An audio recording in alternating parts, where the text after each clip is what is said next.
You open your eyes, and you are not where you fell asleep. No ceiling, just gray sky. The ground under you is cold, wet dirt, and the air hits you like a wall. Wood smoke, animals, something rotten. A man in rough wool robes stops dead and stares at you like you fell from the moon. There are no cars, no hum of electricity, no planes, just a wooden cart creaking past and voices speaking words you half recognize but cannot understand. Somehow, impossibly, you have woken up in the Middle Ages, around the year 1300, and your whole body knows something is very wrong. You sit up, heart hammering, and do the one thing your hands know on instinct. You reach for your pocket, and it's there, your phone, warm, familiar, glowing when you press it, the one piece of your entire world that came with you. And you have a thought that feels like hope. Okay, I know things. I'm from the future. I could be somebody here. I could be powerful. Let me stop you right there, because that phone in your hand and everything you think you know, it isn't going to save you. It might get you killed. Drop a modern person into the year 1300, exactly as they are,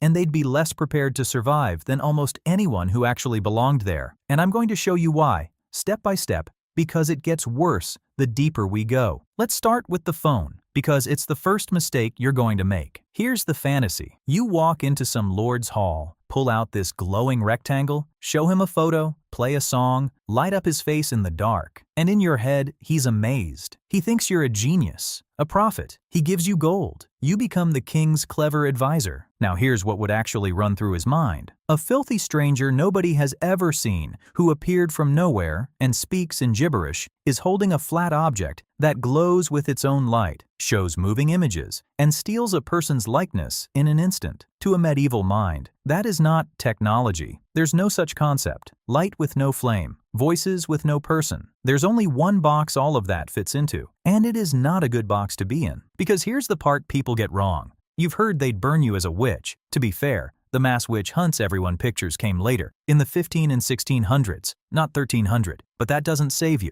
By the 1400s, unexplained power was increasingly treated as heresy, as consorting with the devil, and heresy was about the most dangerous thing you could be accused of. Your magic trick isn't a superpower here. It's evidence against you. And even if you wanted to explain, no, it's just a machine, you couldn't. And that's the second problem. A bigger one. You cannot speak the language. I don't mean you'd have a thick accent. I mean the people around you would sound like they're speaking a foreign tongue, because to you, they would be. Go back to medieval England, and the English being spoken is Middle English, the language of Chaucer. And here's the unsettling part. Chaucer lived only 2 centuries before Shakespeare, and even so, most modern people would need a translator just to understand him. Take one famous line, "Won that April with his showers suit." It means, when April with its sweet showers. But spoken aloud the way they actually said it, with rolled R's, with vowels closer to Italian than English, you would not catch a single word. Because of a shift in pronunciation historians call the Great Vowel Shift, words you think you know sounded completely different. Time was said more like team. House was said more like whose. The entire sound of the language was alien. So picture it. You've finally decided to explain yourself, to calm everyone down. You open your mouth, and out comes noise they've never heard. They open theirs, and you understand nothing. You can't defend yourself. You can't explain the phone. You can't even say your own name in a way that lands. You're a strange, dirty, babbling outsider who appeared from nowhere holding a glowing demon object. In a frightened, superstitious world, that's close to the worst thing you could be. Alright, let's say by some miracle you survive the first day. You ditch the phone, you keep your mouth shut, you try to blend in. Surely now your real advantage kicks in. Surely all that knowledge in your head is worth something. Here's the brutal little test. You know penicillin saves lives. Wonderful. Now, make some. You're standing in a field. Make penicillin. You can't, can you? You know it comes from mold maybe, if you half remember a lesson. But actually growing the right strain, isolating it, purifying it into something that heals instead of poisons? No chance. And that's the pattern for everything. You know the Earth goes around the sun, but could you prove it to a suspicious crowd, with no telescope, no instruments, without sounding like a madman? You know electricity is real. Now build a battery from scratch with medieval materials. You know glass and steel and soap and gunpowder all exist, but could you make even one of them?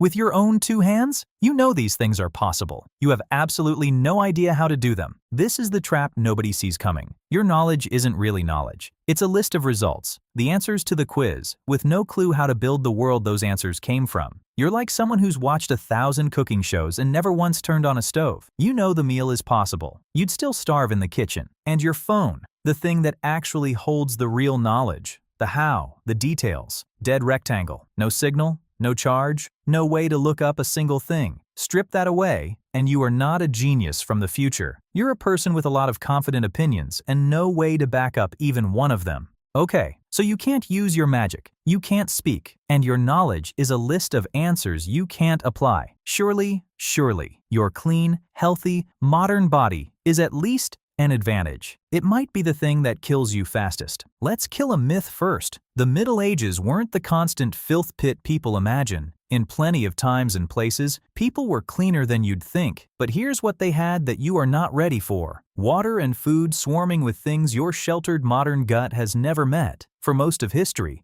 clean water was the exception, not the rule. Drink from the wrong stream, eat from the wrong pot, and you're looking at dysentery, typhoid, a whole menu of intestinal parasites, background noise to them, and things your pampered immune system has zero experience fighting. And here's the part that should genuinely scare you. It's not some dramatic plague that gets you. It's the tiny cut. You catch your hand on a nail, a splinter, a rough edge. Today, that's nothing. Rinse it. Maybe a plaster. Forget it. In 1300, that scratch gets infected. The infection spreads into your blood, and there are no antibiotics. None. The most ordinary injury of your modern life becomes a slow, untreatable death sentence. Not some exotic medieval horror, just a scrape you didn't even feel happen. So let's add it all up. Your technology marks you as something to be feared. You can't speak a word to explain yourself. Your knowledge is a pile of answers you can't actually use. And your soft, clean body is a walking target for infections with no cure. That's not a rough start. That's 4 different ways the year 1300 kills you before the month is out. But hold on, because it isn't all hopeless. And this is the part people never mention. You do wake up with a few real advantages. You can read and write, which most people around you cannot. You can do arithmetic a merchant would envy. And deep down you know illness spreads through invisible germs. So you'd boil your water, keep wounds clean,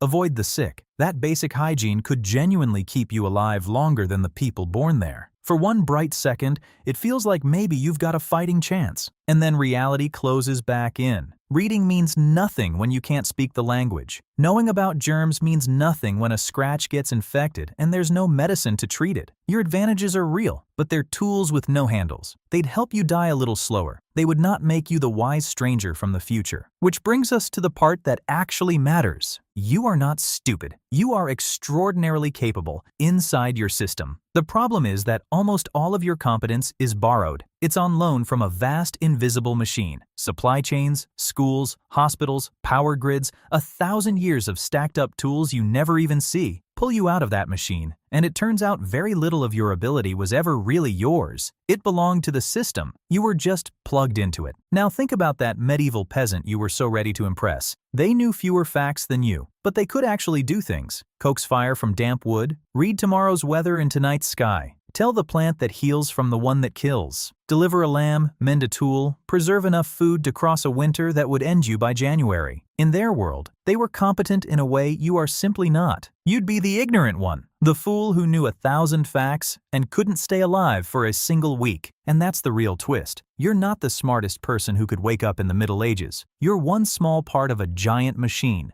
Amazed at how much you know, right until the machine is gone, and you find out you can't run on your own. So be honest with me, not the fantasy version of you, the real one, standing in that field, phone dead, no words, no immunity, no idea how anything is actually made. How long do you really think you'd last in the year 1300? Drop your honest answer in the comments, and try not to lie to yourself. The medieval child is watching, and it is not impressed.